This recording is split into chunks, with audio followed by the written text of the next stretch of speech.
Good morning, everybody. I stopped it just before the saxophones.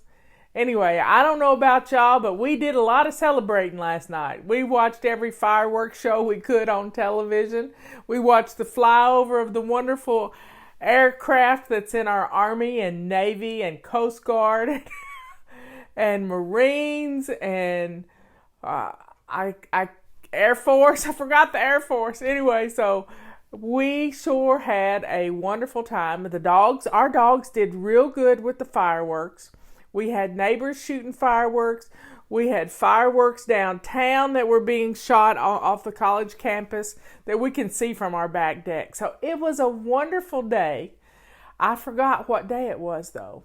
I have to tell you a funny story. I have to tell you a really funny story. Yesterday afternoon, about 2 o'clock, I got the notification that there was an earthquake in California. Now, my niece lives in Los Angeles, and so I sent her a text, and she said, yes, she did feel it. But I also thought Robert was out in the woods because he usually goes out in the woods after lunch, and he always tells me when he's leaving the house. Well, yesterday was Thursday. Even though it was a holiday, it was Thursday, and he didn't answer me when I sent him a text and told him that there'd been a big earthquake in California. We always compare notes. I get notifications from USGS Big Quakes on Twitter. So it comes in, I see it happening practically as it happens. Well, he didn't answer me. Well, about an hour later, I did our little show at 3 o'clock, or tea time.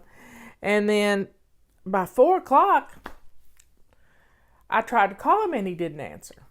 Well, I'm beginning to get a little worried. If he's out in the woods, if he was out in the woods, then,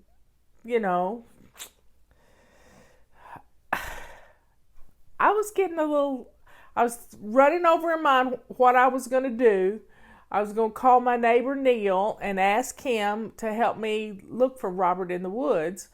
Because if he fell or got bit by a snake or whatever. Anyway, finally, about 4:05, he gives me a call. He said, I've just gotten down off the mountain. I said, I didn't know you went to the mountain. Well, he goes every Thursday and plays chess with his friend Charles.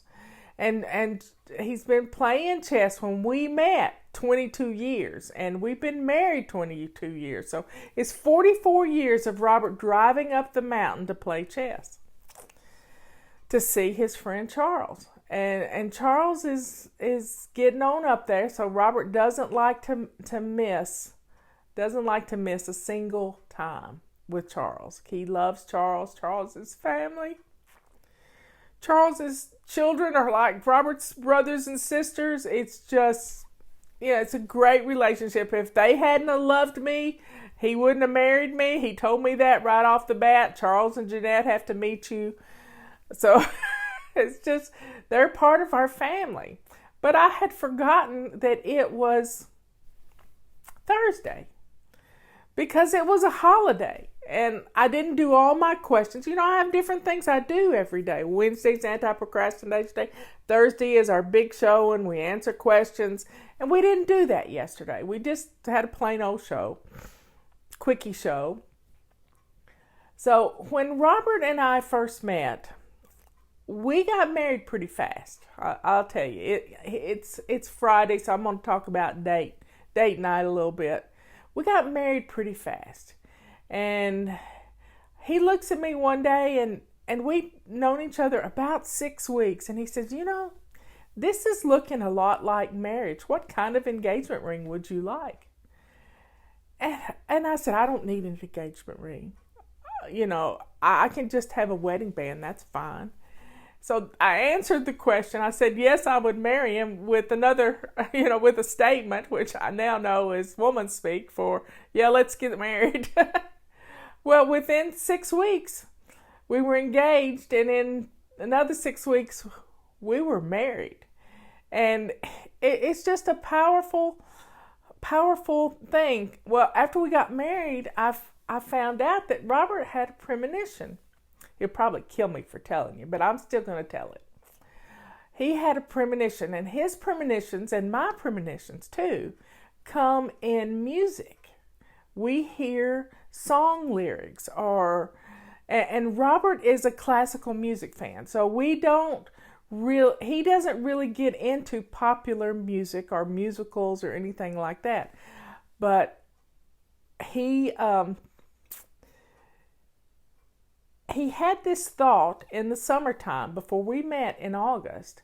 He had this thought about this penny that he had collected as a child. He had this little blue book. He was 8, 9 years old collecting pennies, and he had this one penny that he could not find in pocket change.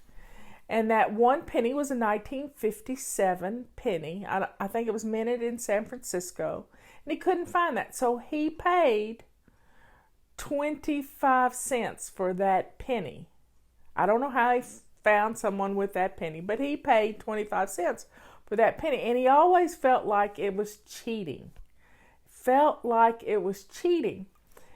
So he thought of this in the summertime. And things happen in sequence. It's kind of weird. He thought of this in the summertime, and in just a few days, in like 2 or 3 days, he was looking through his pocket change, and there was a 1957 minted in San Francisco penny. And he's saying, wow, God's listening. God is listening. And this happens all the time. This happens all the time to us. So going through that week, he had this, how you get an earworm with a song that won't go away? It just won't go away. And he had this musical note come into his head, this earworm. And it was a song, a popular song from a musical called Someone to Watch Over Me. Someone to Watch Over Me. And it kept coming up and coming up and coming up. He said, okay, I'm listening. You're listening to me. I'm listening to you. I will keep this in the back of my mind. You're someone to watch over me. And we met in just a couple of weeks. We met. So it was powerful. So for our first Valentine's Day, I took this piece of cocobolo wood. It was an elephant we had gotten in an auction somewhere, and I sliced it with a little hacksaw, and I made a little heart. And I went to a coin store and bought a 1957 penny, and took a Dremel tool and routed out a hole and put that penny and glued it in it. We still got the original penny. It's in a little box on our mantle. But I routed out a little hole for the penny and glued that penny in there. And it is a little tiny heart, about that big around, that I made.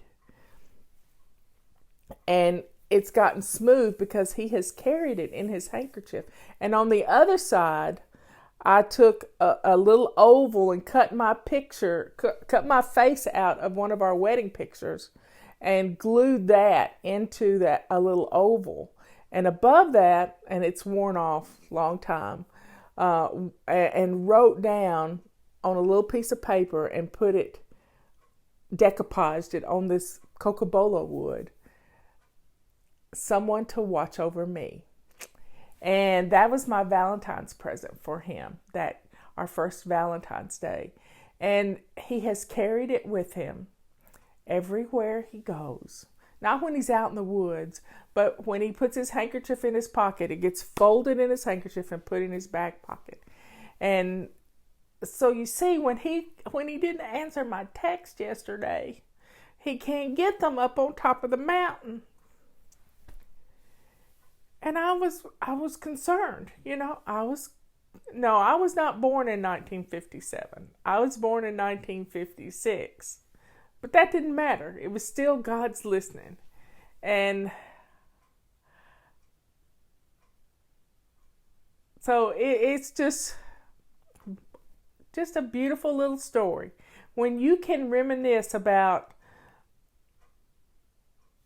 we all have had issues with husbands. I have two ex-husbands. One of them doesn't count because we didn't stay married long. But the main thing is, you have to watch over each other. You have to be there for each other. You have to love each other. You have to give 100% of yourself. Last night we got into bed, he hugged me great big, and he said, "Thanks for a beautiful 4th of July."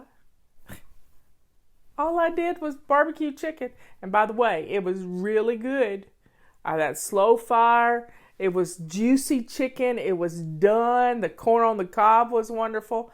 I didn't much like my faux potato salad with cauliflower, but I made Robert some regular potato salad, and I had my baked beans. It was all good. It was all wonderful. But today for breakfast, I had my faux potato salad. It was better when it was good and cold. That's a secret. It's got to be good and cold.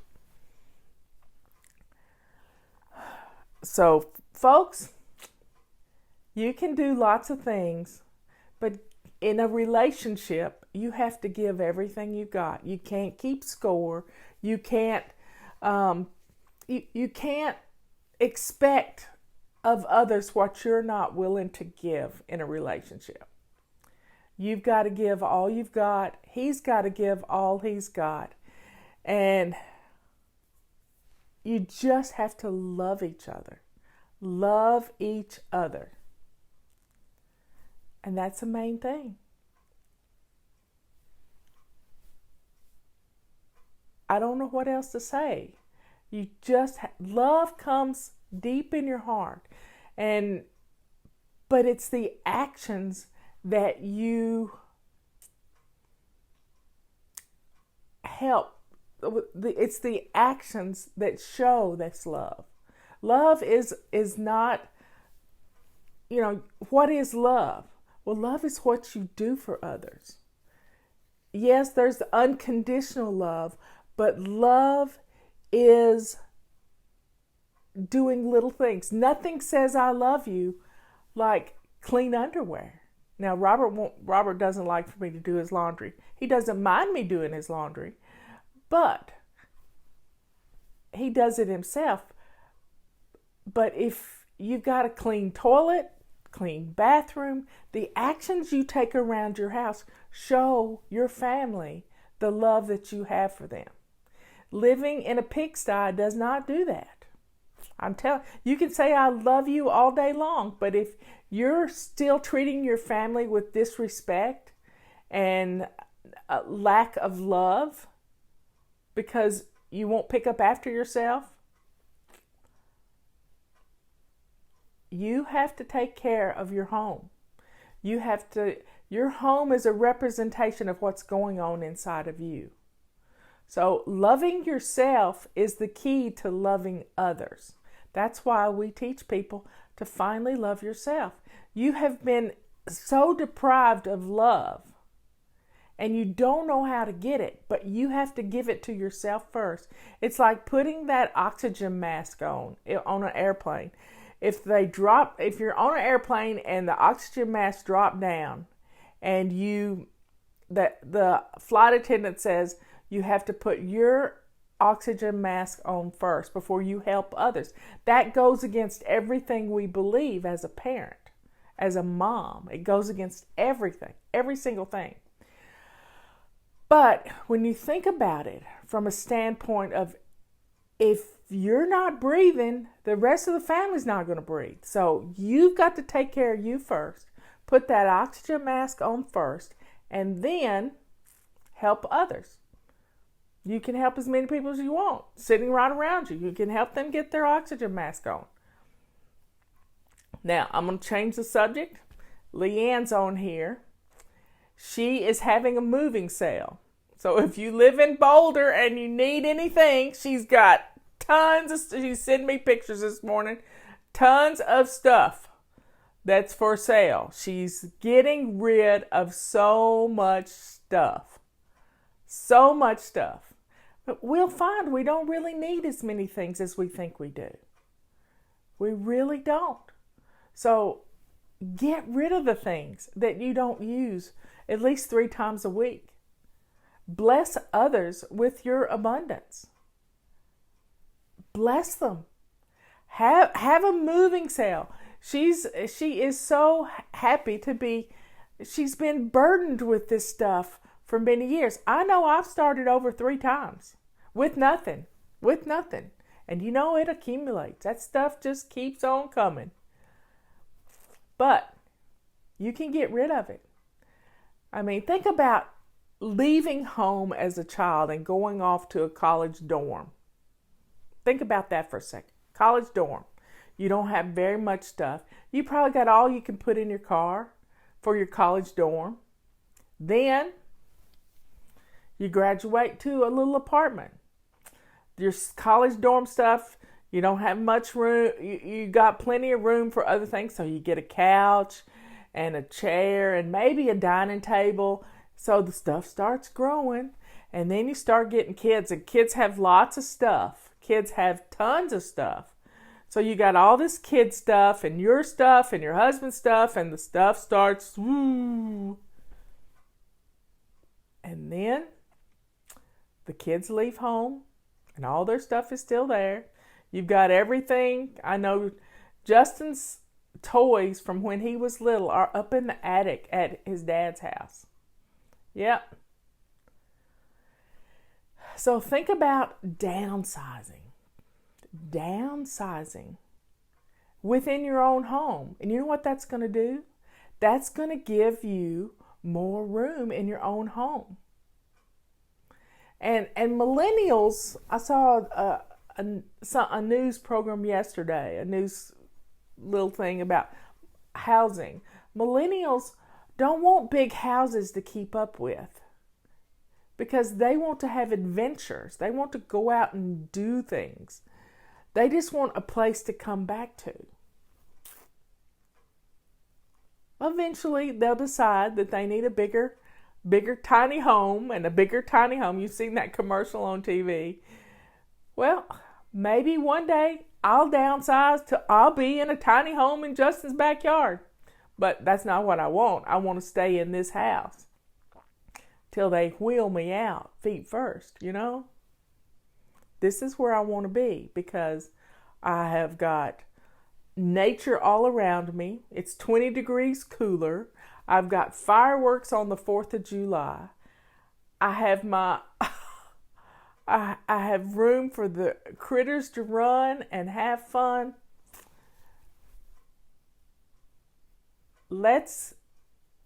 I want to be here, but I can still downsize. My mother-in-law did this. She got rid of so many things. She got rid of things in her attic, she got rid of things everywhere. And when it came time to move her into assisted living, her house was easy to put on the market. We got rid of, there was just very few things to get rid of, a couple of bedroom suites. And it was wonderful. She had done most of it herself in her 80s when I first met her. So folks, we can have our own little moving sale. We're moving on up to a peaceful home. Just pretend to move. Would you take this with you if you moved out of this house? Would you take this with you? And I've been looking at my cookware and my dishes and what would I take with me if I downsized? What would I take with me? Y'all, I'm looking at my face and I can't believe I did my little scrub this morning that my sister and brother-in-law talked me into getting, and I just can't believe how wonderful my face feels. Patty was telling me that if I hadn't, I thought I was allergic to the scrub. And she says, you got to try it. You really have to try it. So I did it from here down. I didn't want to put it around my eyes. And it's just, I am blown away by how wonderful my skin feels. So you got to try it.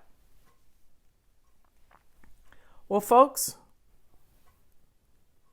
time to get off of here. You'll have to contact my brother-in-law and my sister. They're on here usually. They usually wave at me or something. Dina Johnson and Jay Johnson. They'll have to tell you all about it because I don't even know the name of it because it doesn't have the names on the bottles. It comes in a little packet. I'm just amazed by it. It's a 3-step process, y'all. I put the different 2 moisturizer things on at night. Well, y'all, there's Jay's email address. Yep. Send Jay an email and he'll tell you all about it. Well, y'all, I'll be back on here at 3 o'clock. It's tea time. I am determined to have my tea today because I've been missing my tea. So I love my tea. And Leanne will be here in a week. She'll be here by the 15th, I think it is. They leave on the 11th. They leave a week from yesterday. I can't believe it.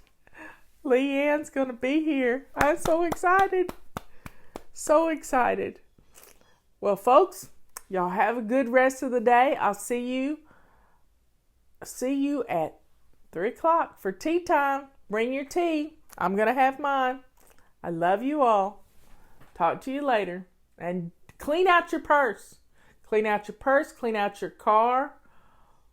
3 p.m. Eastern Daylight Time. Clean out your car and clean out your purse. Fill up if you can. Gas prices seem to be going down. And I gotta sneeze. Oh, look up. It didn't work. Excuse me. Anyway, I'll see you later. Clean out your car, clean out your purse, fill up with gas, and take care of date night. Date night is good. And a date night doesn't have to be expensive. You can trade off with the neighbor and let the kids stay with them for the night so y'all can go do something fun, or just drive up on the parkway and watch the lights. That would have been a good place to be last night to see all the fireworks from all around. I love you all. I will talk to you later.